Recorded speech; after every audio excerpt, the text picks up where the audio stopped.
Welcome to the podcast, Speaking to Influence Communication Secrets of the C-Suite. I'm Dr. Laura Sicola, your host, and our focus is on mastering communication as an essential leadership skill so that you can command the room, connect with the audience, and close the deal in any context. After over 200 episodes, we are a top 1% podcast globally thanks to you. So if you love listening to these conversations as much as I love sharing them with you, please take 30 seconds to leave us a 5-star rating and review on Apple Podcasts, Spotify, or just go to the website ratethispodcast.com/influence and follow their super simple instructions.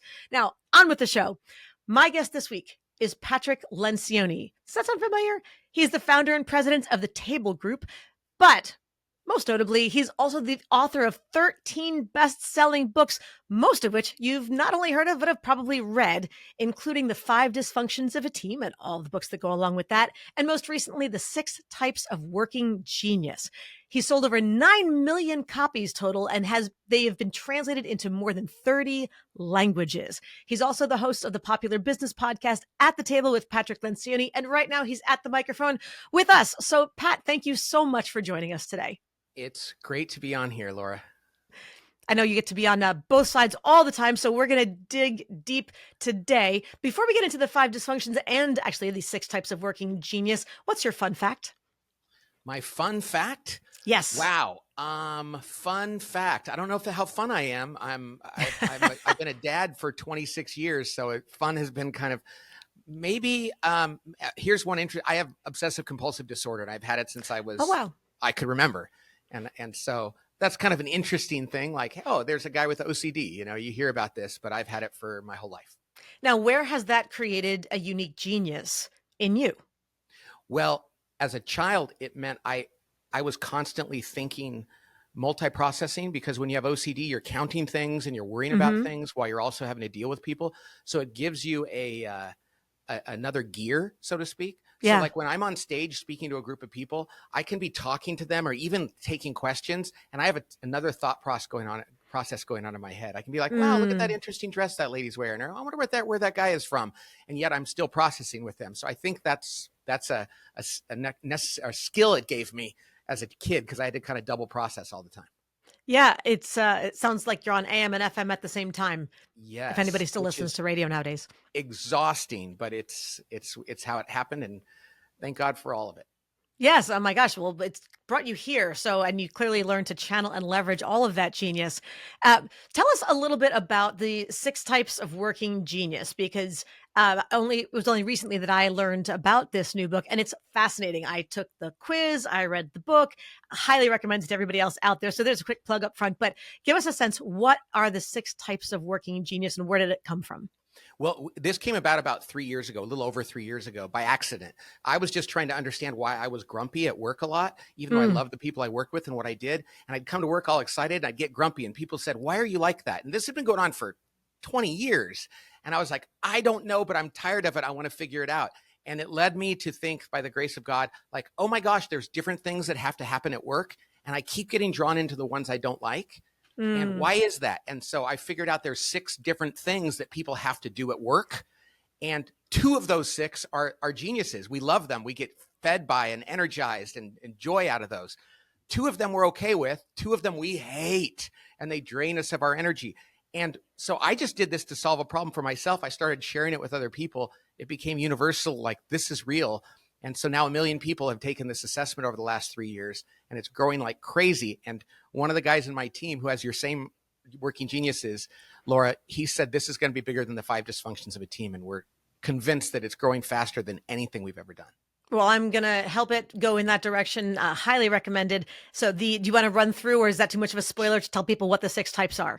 Oh, no, we love to spoil because we love the book that people can read about it, but the assessment is even faster. It takes 10 minutes to fill out. You get your results right away. And basically the 6 types of working genius, the first one is the genius of wonder, which is some people love to ponder things. They love to ask questions like, why is the world the way it is? Is there a better way to do this? I wonder if we shouldn't rethink this. That's a genius. A lot of people who have that don't even know it's a genius. The next genius is the genius of invention. This is one of mine. Oh my gosh, I want to come up with a new idea out of nothing. I love when people say, here's a problem, you get no structure, and I want to come up with idea out of nothing. I do it all the time. I can't help it. Even when it's not necessary, I do it. That's why it's a genius. The next one is the genius of discernment. This is gut feel and instinct and pattern recognition and intuition.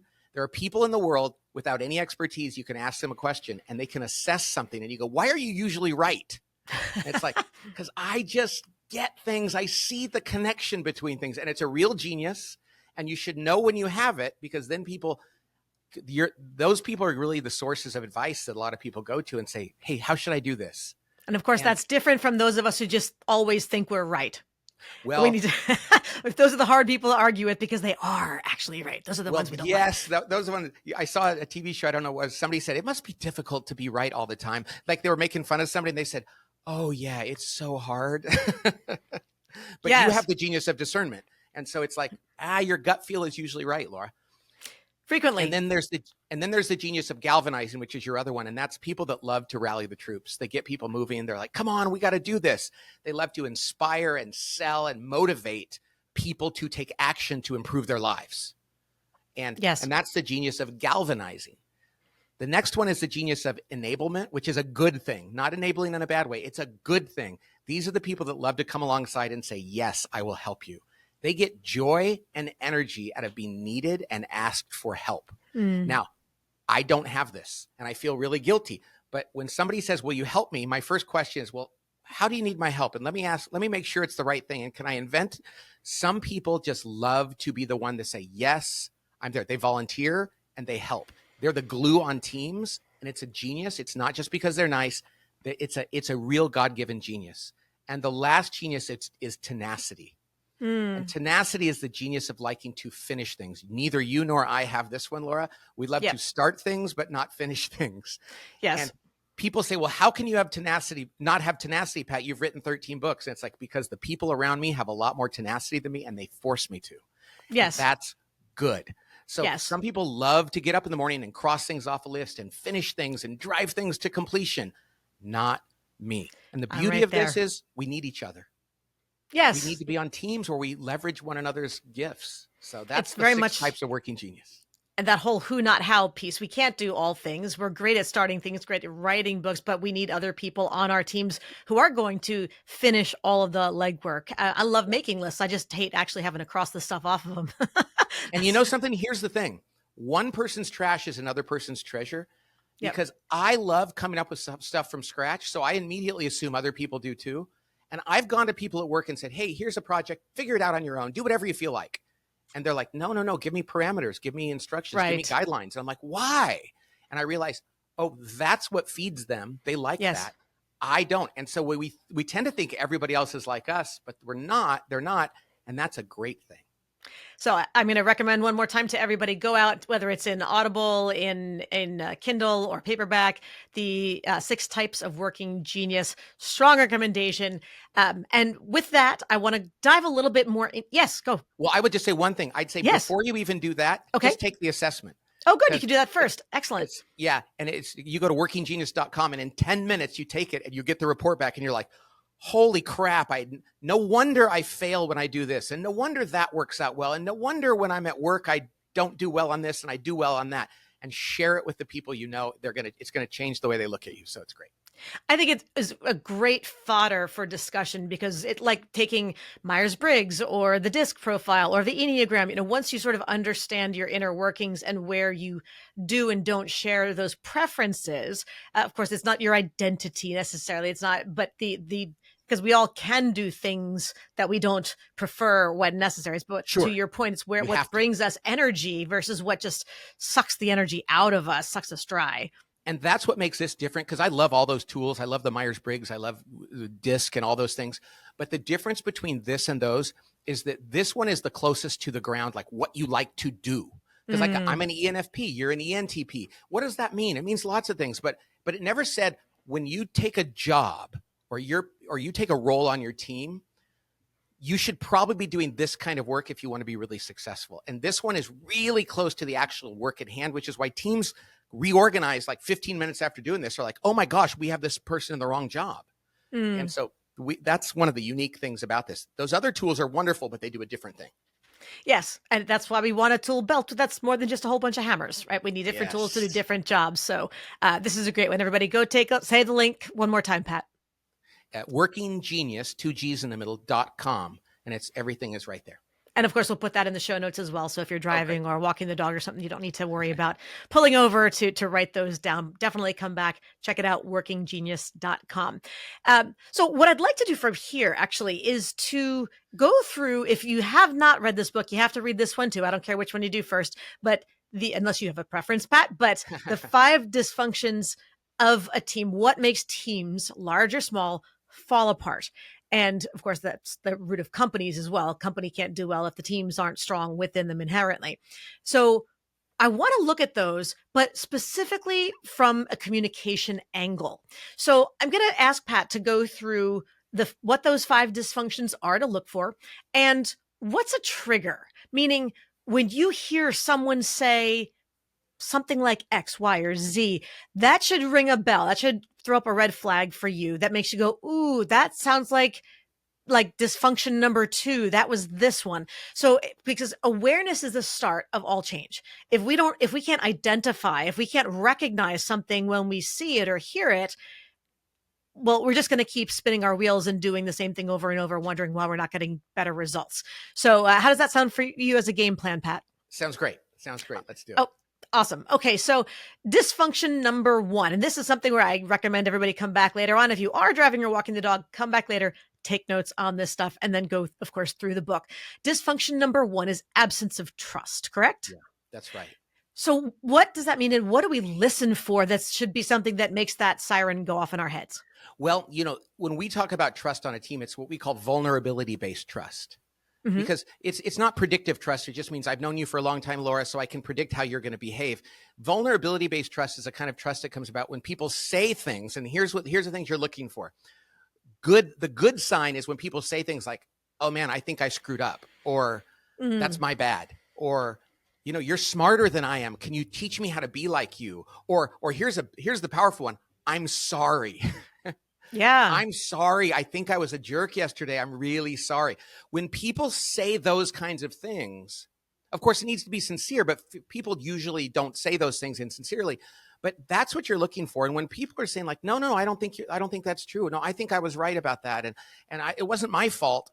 Those are the kind of things that are a sign that a person is not capable of building trust, because they're not vulnerable. Because vulnerability is at the heart of this. It's like, can you be buck naked to the people on your team and say, I know that I made a mistake, or I know that I need help.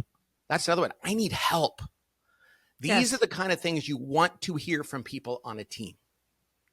So it's the ability to admit imperfection, whether it's future potential for errors or problems or gaps, or recognizing that something in the past did not go according to plan and taking ownership of that as examples.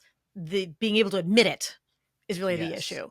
And since all of us have faults, if you work with a person who very rarely says any of those things, that's a pretty dark pink flag, I think.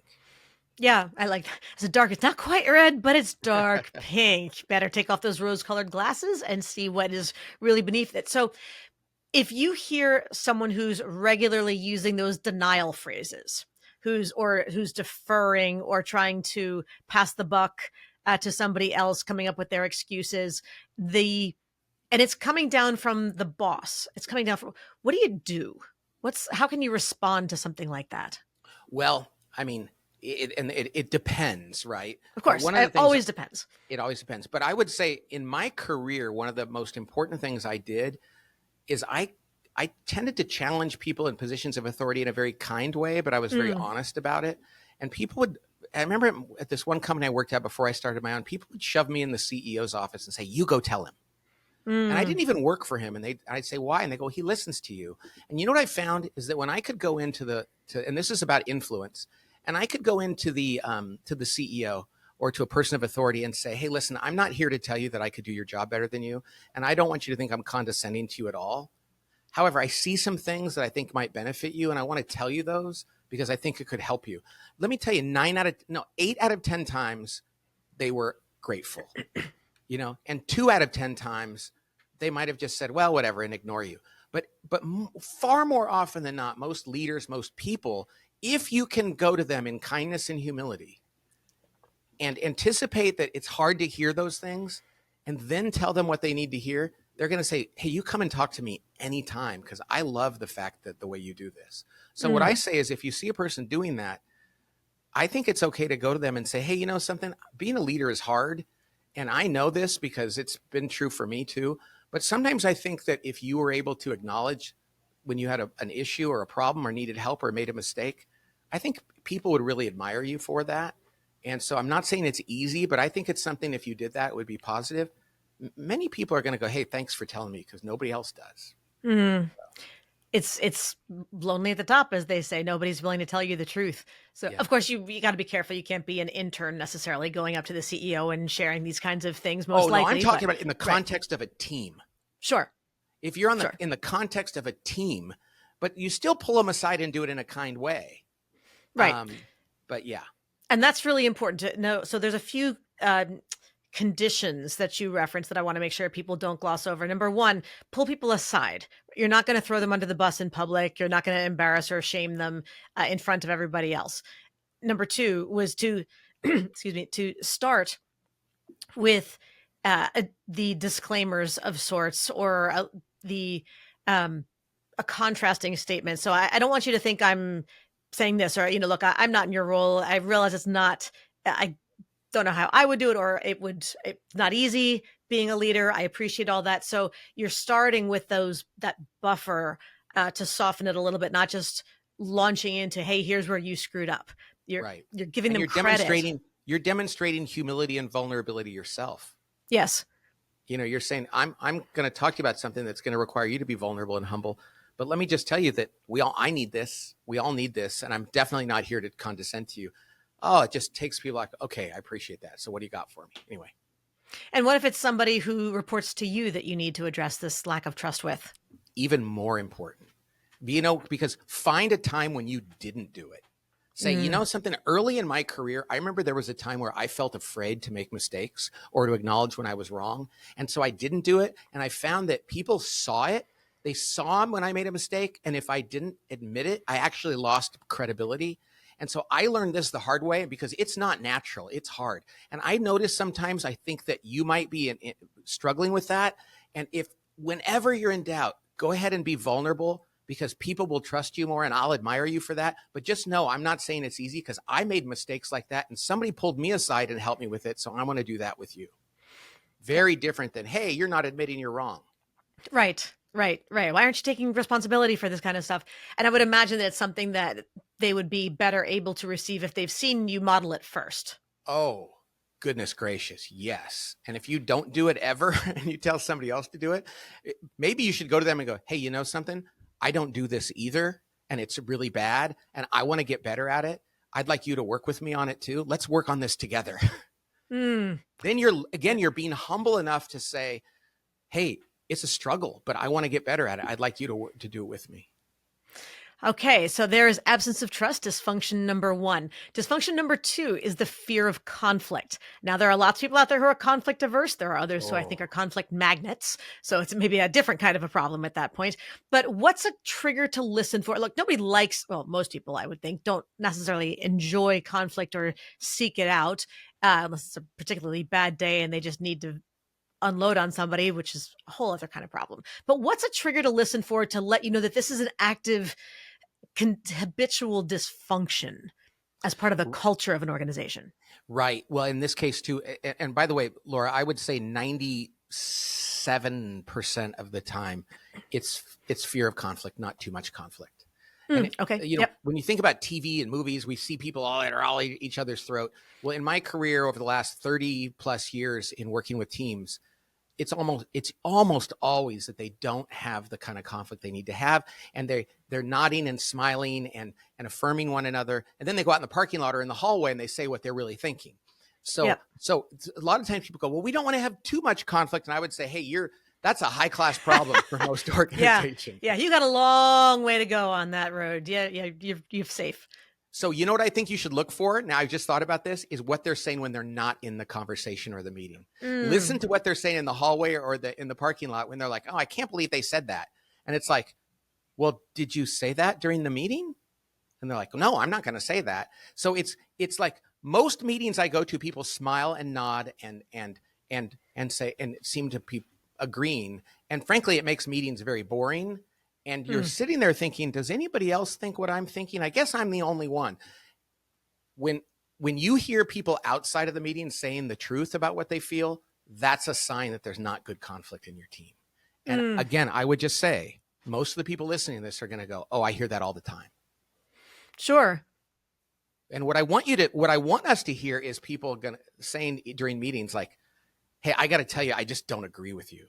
And they're going to be uncomfortable. Even that comment right now, Laura, even if somebody said, hey, I saw a movie last night and this is what it was, and I liked it. People don't even want to go, oh, I didn't like that movie. That feels like, oh, that's uncomfortable.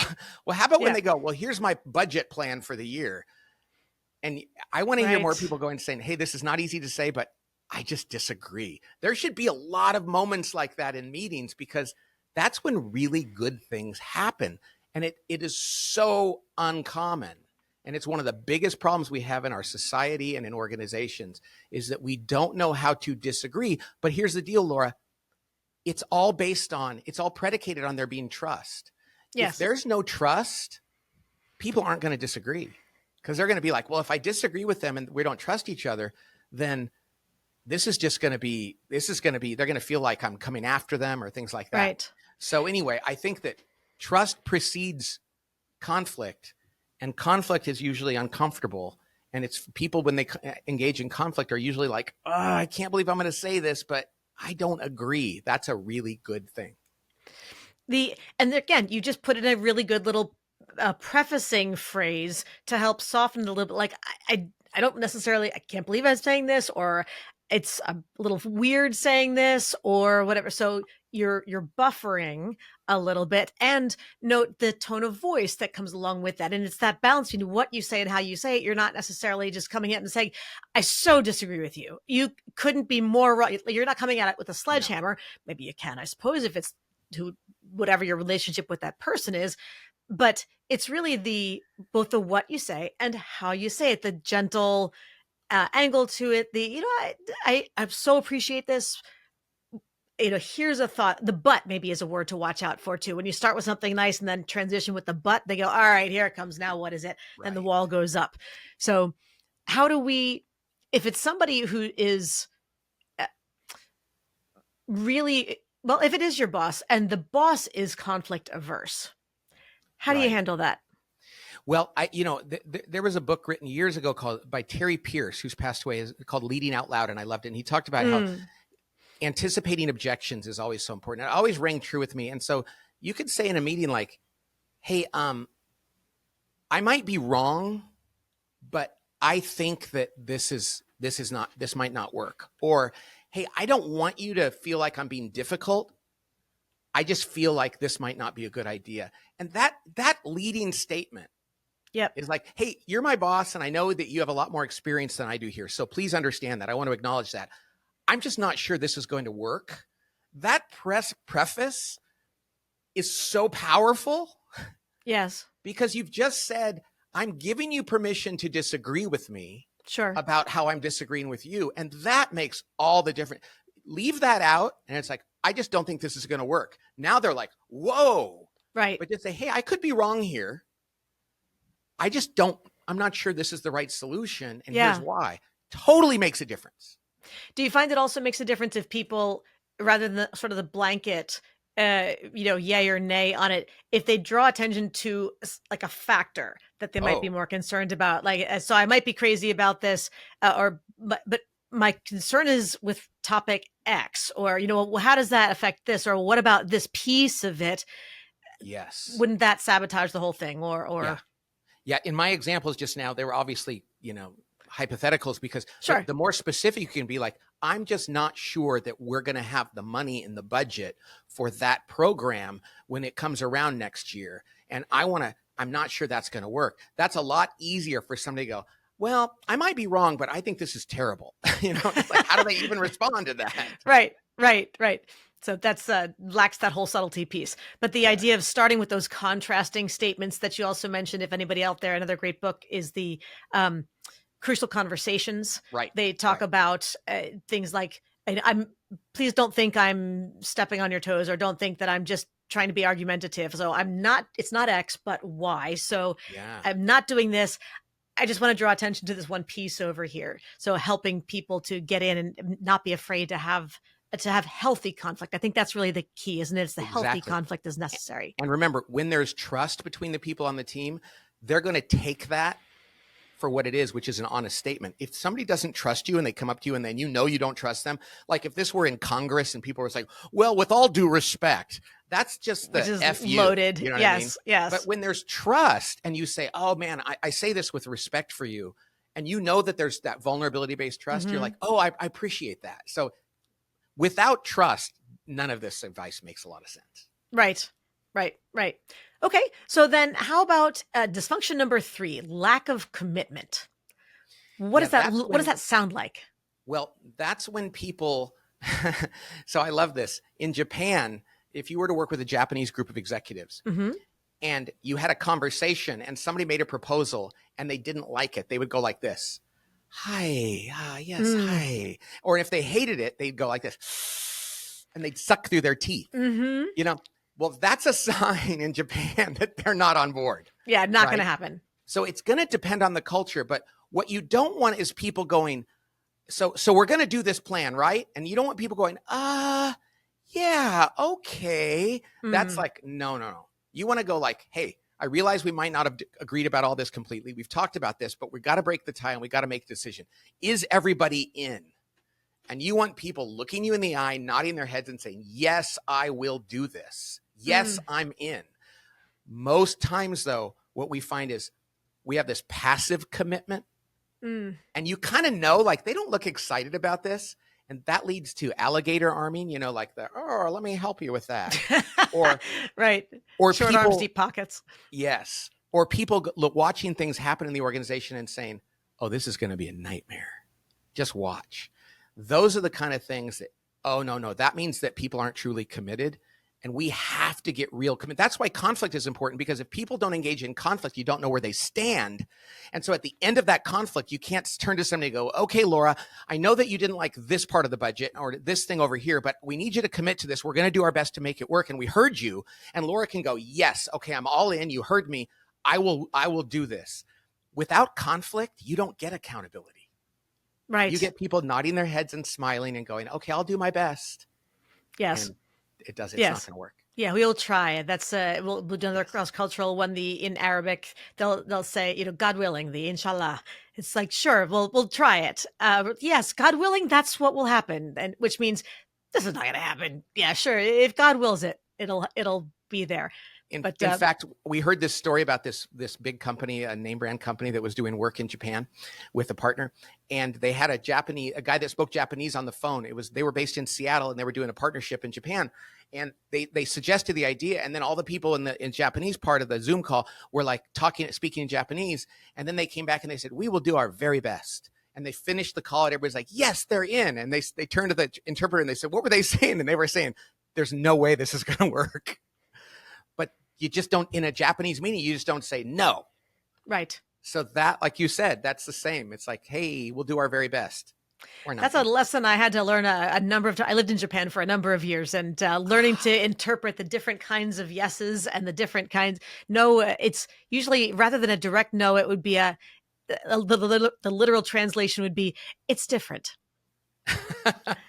As opposed to a direct. They do have the word no, it just doesn't come out nearly as often as we say it here. So to everybody else out there, have you noticed that there is a pattern of building? These are not just like, well, you could have like you're not dealing out 5 random cards from the deck. It's that commitment is number 3, which is built on number 2, which is conflict, which is built on number 1, which is trust. You can't have 3 without 2, and you can't have 2 without 1. Ergo, you can't have 3 without 1. And we have 2 more on that. So yeah, am I drawing am I connecting totally the dots correctly? You're totally right. And we always say, start with trust. Always start with trust.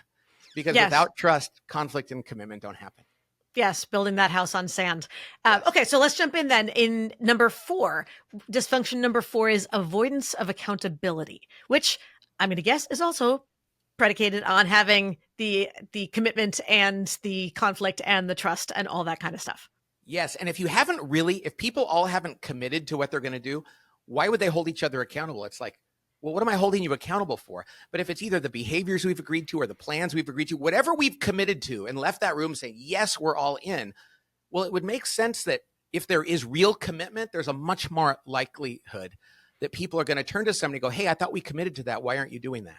And this happens in every kind of team where ultimately comes down to people calling each other on things that they see going on. This, by the way, Laura, we have an online team assessment that people take around the 5 dysfunctions. The lowest score overall, not on every single team, is this. Really? When it comes to people just don't like the idea. It's one thing to disagree with somebody. It's another thing to turn to them and say, you need to do better. Or you need to change your behavior, or you need to change the way you're approaching this. This feels so untenable to people. Especially for the peer, I would imagine that it's like, who am I to tell you? I'm not your boss. You're not my boss. How can I, just to turn to somebody else and say, you need to step up your game on this. I love that you just said that, because the funny thing about it is the boss should not be the primary source of accountability on a team. They're the ultimate one, but the primary source of accountability should be your peers. Like on any great team. And if you think about it, like if you're firefighters at a fire, nobody's going like, that guy's not getting the ladders fast enough. I'm going to go talk to the boss. You're like, get the ladders here, damn it. Right. The emergency room at a hospital, or soldiers on a rescue mission, or something like that. Whenever there's a crisis, people know that they're meant to hold each other accountable. And yet that should exist in every kind of organization. The difference is the stakes are so high that people are not worried about offending somebody by turning them. So if a team has made a decision and the boss said, okay, this is what we're going to do, if you see your peer straying from that, how much better is it to go, hey, buddy, hey, dude, hey, lady, what's going on? Am I missing something here? Is that better? Or is it better to go to the boss and rat them out and have the boss go to them and go, hey, somebody said you're not doing your job. Right. And now there's politics. On a great team, the best teams, people hold one another accountable most of the time. So how can you do that? How do you talk? What's a good phrase to use to not make it seem like you're overstepping your boundaries, not make the other person feel like they're not feel embarrassed for something? If you realize somebody's dropping the ball on something they need to, what's a good way to approach a peer about that? I would say, hey, Fred, I might be seeing this wrong. And if I am, please forgive me, because I don't want to offend you. It just seems like the thing we agreed to. Are you struggling with that? Or is that not happening? From what I'm looking at, I'm wondering if you're struggling with that. And by the way, if you thought I was doing that too, and if I'm wrong, please call me out on it, because the last thing I want to do is be judgmental. Right. Fred's going to go, oh no, you're right. I've been kind of dropping the ball on that. Or, oh no, that if it does, do you think I don't think so. And you're going to be open to that. It's just having the conversation is the thing that people don't want to have. Right. Like, am I wrong? Or are you not delivering to the numbers that we had? And are you going to be challenged for that? Because if so, I'll help you figure this out. Right. Those are the kind of conversations. And here's the kind of classic ones, because most of accountability, Laura, comes down to behaviors, not numbers. Behavioral accountability comes first. So it's like, imagine you're at a meeting and you say to somebody after the meeting, hey, Bob, come here. I might be the only one who thinks it, but I think sometimes during the meetings, you do a lot of the talking, and I know you're extroverted and you do all that, but I wonder if it might be good if you didn't ask more questions. Now, oh my gosh, most people would rather tell somebody they had bad breath than have that conversation. Yeah. And yet the best relationships come from people who are willing to have that conversation with each other, as long as there's trust and healthy conflict and commitment. And it's like, hey, we talked about acting like a team more, maybe. And by the way, is there anything that I could do better? Is there anything I could do better? I'm going to give you permission. Like, maybe I'm not doing the right thing during meetings. Sure. Or maybe I'm wrong. So. And if it is one of those things where you have to manage up again, what's a good way to address the boss if there's an accountability issue? Maybe they're too much on the iteration side, or there are various geniuses, a lot of wondering, but not a lot of execution, and even of the stuff that they're supposed to have not delegated necessarily. You know what's funny, Laura? That's so interesting that you said that. You're good at this. When you know one another's working genius, or their Myers-Briggs or whatever else, you can actually call them on things safely by just pointing out something they already know. Yes. Like so I don't have any T in tenacity, right? Okay. Which means follow through and finishing things. the most junior person on my team could come to me during a meeting and go, "Hey, Pat, it looks like you're not paying attention to the deliverable. I know that you don't have tenacity, so you can lose sight of that. I'm thinking that we might want to talk a little bit more about where we stand versus the deadline." And I would go, "What a great application of something you already know about me." Yes. Versus, other than that, it feels like a huge judgment of me as a person. Like, "Hey, Right. you're flaky." Right. Or we're going to have to pick up your slack again. Right. Or, "Hey, you guys, I have wonder, and so please forgive me, but I'm not sure that we stop enough to actually ask the question about whether this is still the right thing in the market." Suddenly we have a context for saying something, for holding each other accountable, and people are going to go, "Good for you for doing that, because you're right. I'm not good at that." Right.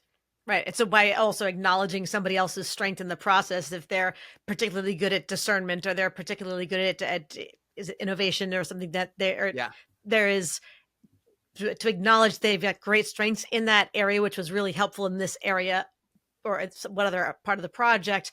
And just wanted to check, recognizing that the tenacity isn't there, the follow through, the attention to detail, deadlines, those kinds of things, as a way to then couch and say, so recognizing that I'm more of a T person, you're less of a T. Right. I noticed X. Can I help you with X? Or the help may be more of the E person, the enabler. And Myers-Briggs is so interesting too, to even say to somebody, "Hey, I noticed during meetings you don't say a lot, and I know there's probably a lot going on in there. I know we've done the Myers-Briggs, you're an introvert, so that means you like to process things and think about them. So how can we help you speak up more so we don't miss out on what you're thinking? Because we know it's there. It's just you're not probably going to fight to get your voice heard." That is very different than, "Why don't you speak up?" Yeah. And other ones like feeling and thinking in Myers-Briggs, which you're an ENTP and I'm an ENFP. And the feeling part of me, people would go, "I'm not sure that you're direct enough, Pat, because I know you're worried about people being sensitive and you don't want to hurt people's feelings." Or, "Hey, Laura, I know that sometimes you come right out with that opinion, but there's a couple people on the team who get their feelings hurt." And suddenly it's not a character flaw. It's actually a discussion of how to use our unique skills and things. And so having the language, vocabulary, and handles like that makes communication so much easier. So much more valuable. Absolutely. And all right, let's get to number 5 quickly, as we are starting to wind down here. Dysfunction of teams, number 5, inattention to results. Talk to me about what is it? And I mean, it's pretty self-explanatory, but triggers to listen for, where it's not just a momentary thing. This is an active, consistent dysfunction. Well, this is an interesting one, because when we talk about results, we're talking about the collective results of the team. And when you hear people talking about my department, my team, my budget, as opposed to the company, the whole organization, our thing, when they're saying, "Well, my employees feel this way," no, those are our employees. And it's in an organization, when people start to lobby for their constituents rather than come together to solve the problems of the whole organization, that's when you know that it's not about the collective results, but about the individual ones.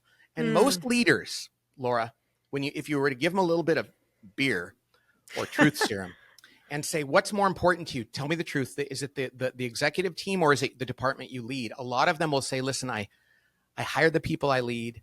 I sit with them. I spend more time with them. I like being their leader. I feel like I need to defend them." And that's the recipe for a very dysfunctional company. Yes. It's very natural and very common, but it's very dysfunctional. And that's why when people go to meetings, they shouldn't be talking about my team, my department, my function. They should be talking about the company. Interesting. Okay. So then when you do hear people talking a lot about my team, my department, my budget, my whatever else, and so I guess it's two different things. One is, if you recognize that someone is coming to a higher level meeting, perhaps representing their team, not necessarily from or maybe it is from the sense of, I have to go to bat for my team, that people are walking all over my team. We're getting steamrolled. We're not getting the credit. We're not getting that we deserve. We're not getting the resources we need. If they have to do that, is that also the sign that the larger company is missing something? Yeah, this is where the leader needs to call that person out and say, "Hey, I just got to ask you, you keep talking about your team and your department. Do you think that maybe you are more concerned with having to go back and justify the decisions we make here, and you're worried that they're going to be criticizing you for that? because we all need to be willing to do whatever we have to do for the good of the company. And if that means we have to go back and give bad news to our teams and explain it in the context of the whole organization, we have to be willing to do that. I'm just a little concerned. I'm hearing you talk about your department, your function, your team, and it's going to make all of us feel like we're supposed to do that too. I mean, just call that out.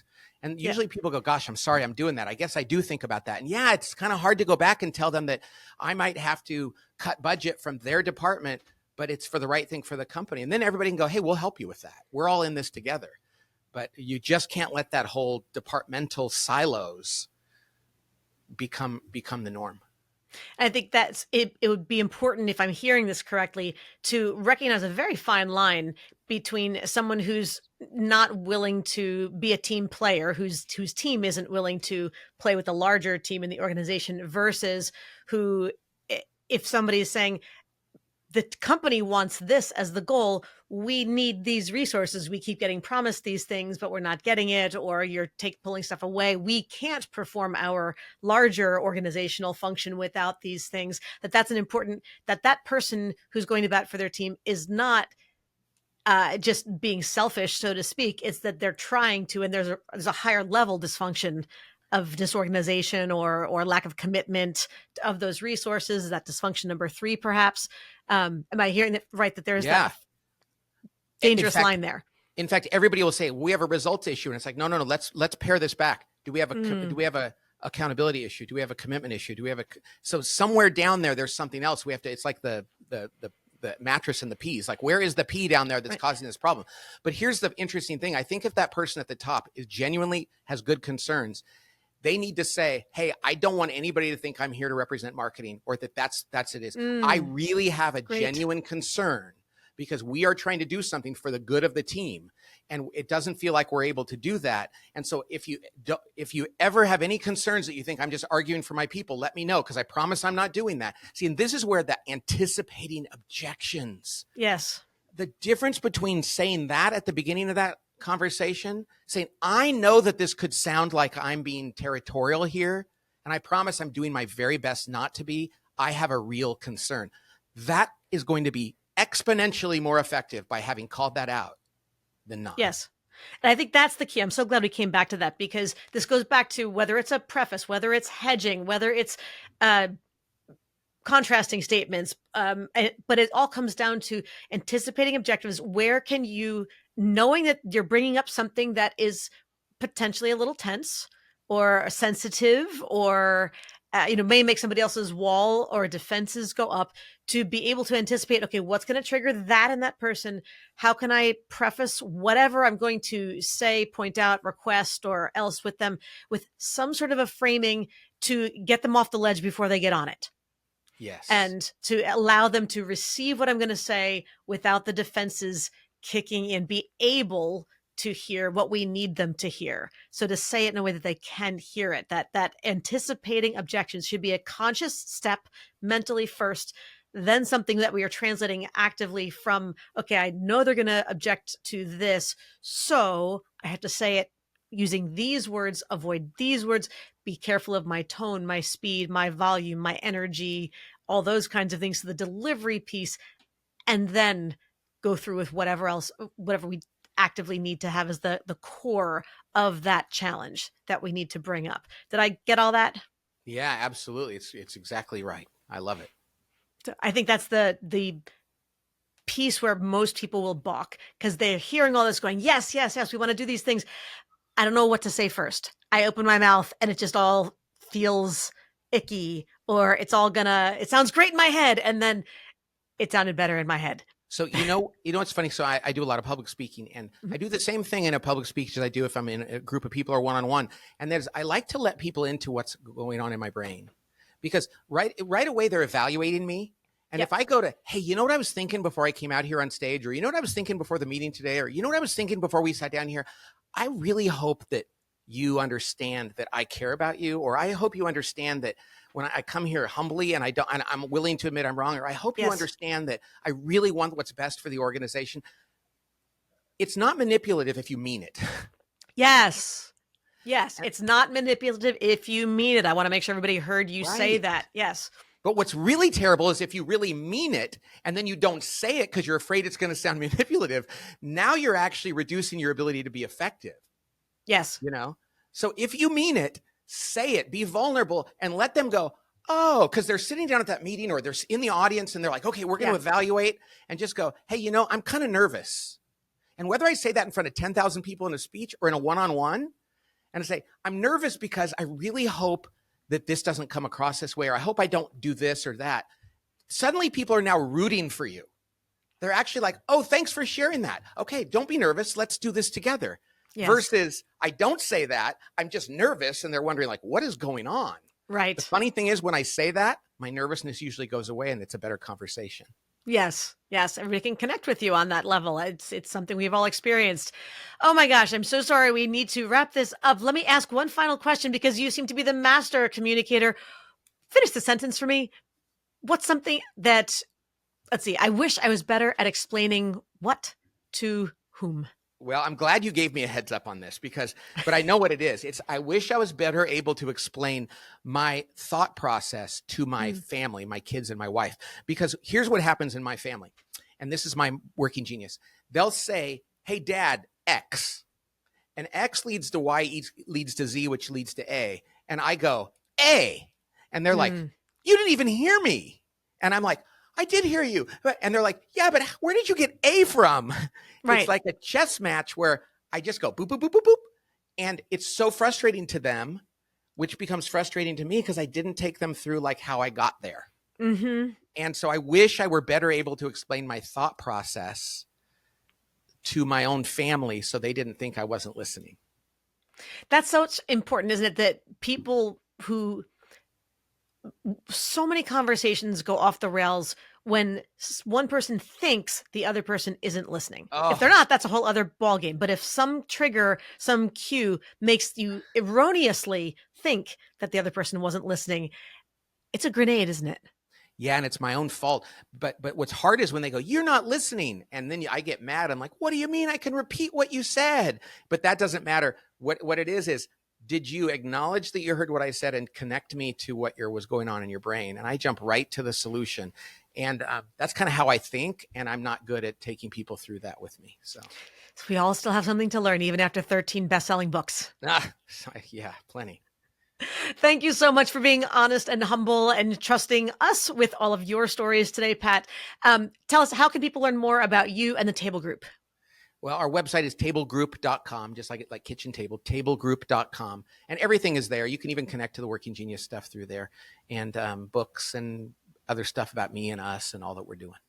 And one more time, the link where people can go and take the assessment for the 6 types of Working Genius. workinggenius.com. 2 G's in the middle, workinggenius.com. Love it. And I highly recommend it. So much fun. Really glad that I took it. I love taking those little assessments to get clear on what's really going on inside my head, that kind of where no one has gone before. So with that, thank you so much for joining me, Pat. This has really been a great conversation. I know people are going to take tons away from it. Thanks a lot, Laura. God bless. And to everyone else out there, thank you as always for tuning in. Be sure to subscribe so you never miss an episode. And if you love this show, please leave us a 5-star rating and review on Apple Podcasts, Spotify, your platform of choice, so we can help even more people to increase their confidence, presence, and influence. And of course, if you're not sure how to do that, go to the website ratethispodcast.com/influence and follow their instructions. And of course, if you want to download my free guide for equipment recommendations for virtual influence, including my picks for microphones, lights, and more, go to speakingtoinfluence.com. I'm Dr. Laura Sicola, and you're listening to Speaking to Influence, Communication Secrets of the C-Suite. Hi, everyone. This is Dr. Laura Sicola, and I want to sincerely thank you for listening to the Speaking to Influence podcast. If you love listening to these episodes as much as I love bringing them to you, be sure to subscribe so you never miss an episode. And please go to iTunes right now to rate and review our podcast in order to help us expand our reach so even more people can master the 3 C's to command the room, connect with the audience, and close the deal. Thanks for listening to Speaking to Influence, Communication Secrets of the C-Suite, the show for leaders who want to speak with impact. The hosts, producers, owners, and media distributors of the show make no guarantees that the strategies and information discussed will result in profit or other success and may result in losses. The opinions and statements of the hosts and guests do not necessarily reflect the opinions of the owners, staff, managers, broadcasters, or sponsors of the show. No medical or psychological therapy or personal or professional wellness or relationship advice is offered in the show. You are advised to seek counsel on matters related to your health, family, relationships, job, or other business and legal matters from licensed advisors in those areas prior to making any changes in business or lifestyle. No information provided may be suitable in your situation. As always, take responsibility for the decisions and actions you take, including the reactions they may make in your work, family, health, and life.